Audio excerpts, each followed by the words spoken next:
বিশ্বাস দেখো, মুসা আলাইহিস সালাম জানতেন না যে তার জন্য সমুদ্রের রাস্তা বানিয়ে দেওয়া হবে। তিনি আল্লাহর উপর বিশ্বাস করে দোয়া করেছেন, আর তার বিশ্বাসকে আল্লাহ তাআলা জিতিয়ে দিয়েছেন। আল্লাহ তাকেই দেন যে কিনা আল্লাহর উপর বিশ্বাস রাখে।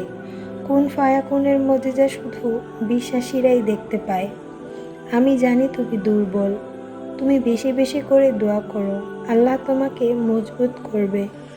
আল্লাহ তাআলা আমাদের চাওয়াকে অনেক পছন্দ করেন। আমাদের তার উপর বিশ্বাস রেখে ধৈর্য ধরাকেও অনেক পছন্দ করেন। আচ্ছা, নিজেকে একবার জিজ্ঞেস করো তো, তুমি আল্লাহর উপর পাক্কা বিশ্বাস করছো তো? যখন দোয়া করছোই, তাহলে পূর্ণ বিশ্বাস নিয়ে আল্লাহর কাছে দোয়া করো।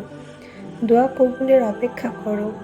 আল্লাহ বলেছেন দোয়া কবুল হয়, তাহলে হবেই।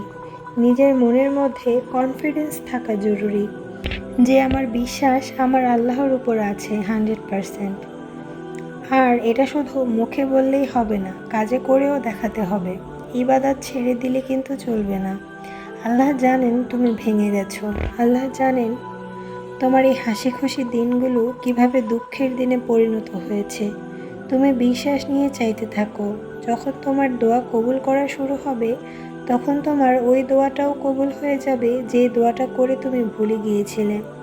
যখন তোমার খুব বেশি চিন্তা হয় আমার দোয়া কবুল হবে কি হবে না, তখন একটা কথা স্মরণ রেখো, আল্লাহ যদি তোমার দোয়া কবুল নাই করার হতো, তাহলে তোমাকে দিয়ে এত কষ্ট করাতেন না, এত দোয়া করাতেন না, এবং তাহাজ্জুদ পড়েও দোয়া করার তৌফিক দিতেন না।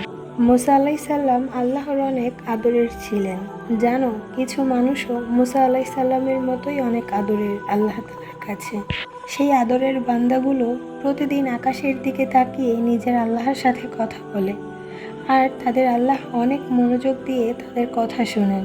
আল্লাহ তাদের কষ্ট দেয়, পরীক্ষা করে, অপেক্ষা করায়, কিন্তু তারপর তাদের জন্য ওই সমুদ্রের মধ্য দিয়েই রাস্তা বের করে, মানে তাদের সমস্যাগুলো দূর করে দিয়ে তাদের অফুরন্ত সুখ এবং তাদের চাওয়া পূরণ করেন। কে বলেছে তোমাকে আল্লাহর প্রিয় বান্দাদের কষ্ট হয় না? তুমি নিজের দিকে তাকিয়ে দেখো, তুমি তো আল্লাহর প্রিয় বান্দা, তাই তো তোমার কষ্ট হচ্ছে। ফেরাউনের মতো মুসিবত আল্লাহ তোমাকে দেননি, তোমার ক্ষমতা অনুযায়ী তোমাকে কষ্টগুলো দিচ্ছেন। আল্লাহ জানেন তুমি ধৈর্য ধরতে পারবে। কষ্ট সবার নসিবেই আছে, এই দুনিয়াতে কেউই সুখী নয়। কিন্তু যে আল্লাহ তাআলার প্রিয় বান্দা, তার ভাগে একটু বেশি কষ্ট আসে, আবার তাদেরই আল্লাহ তাআলা অনেক বেশি দান করেন। কোনো কিছুই চিরস্থায়ী নয়, না সুখ আর না দুঃখ।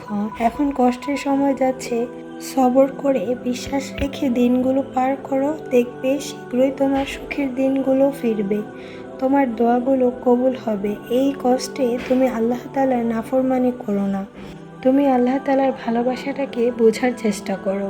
তোমার এই কষ্টের সাথে আল্লাহ তোমাকে কত নিয়ামত দিয়েছেন, সেটা নিয়ে তুমি শুকরিয়া আদায় করো। দেখবে তোমার এই শুকরিয়া আদায় তোমার দোয়াগুলো খুব শীঘ্রই কবুল করে দেবে, ইনশাআল্লাহ।